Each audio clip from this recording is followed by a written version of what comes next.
Ragia pita, mamanya rata, ganu baru, hari ini maru.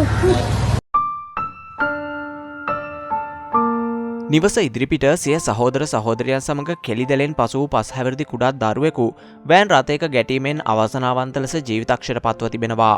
Colombo 10 Maligawatta මහල් නිවාස සංකීර්ණයේ පදිංචිව සිටි පස් හැවිරිදි වියේ කුඩා දරුවා මෙම අනතුරින් මියගොස් ඇති බව මාලිගාවන්ත පොලිසිය සඳහන් කරයි.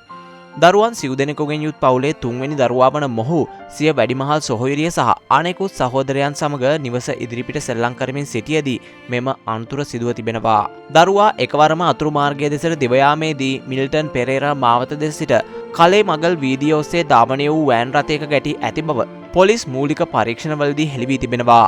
අනතුර සිදුවන අවස්ථාවේදී දරුවාගේ සිරුරේ බාහිරින් දක්නට ලැබී ඇත්තේ සීරීම් තුවාල පමණක් වුවද දරුවා ලේවමනය කිරීම හේතුවෙන් වහා ක්‍රියාත්මක වූ වෑන් රථ රියදුරා විසින්ම දරුවා කොළඹ රීජ්වේ ආර්යයන් ළමා රෝහල වෙත රැගෙන ගොස් ඇත. රෝහලේ වාට්ටු අංක 20 විශේෂ ප්‍රතිකාර ඒකකයේ නේවාසිකව ප්‍රතිකාර ලබමින් සිටියේදී පසුගිය 23 වෙනිදා තලගලගේ නිවෙන් මින්නාස් නැමැති මෙම දරුවා මියගොස් ඇත.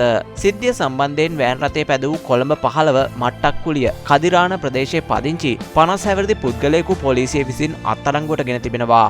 සැකකරු සම්බන්ධයෙන් සිදු කළ අධිකරණ වෛද්‍ය පරීක්ෂණ වලින් සහ පොලිස් විමර්ශනවලදී තහවුරු වී ඇත්තේ අනතුර සිදුවන අවස්ථාවේදී ඔහු මත්පැන් හෝ මත්ද්‍රව්‍ය කිසිවක් භාවිතා කර නොතිබූ බවයි.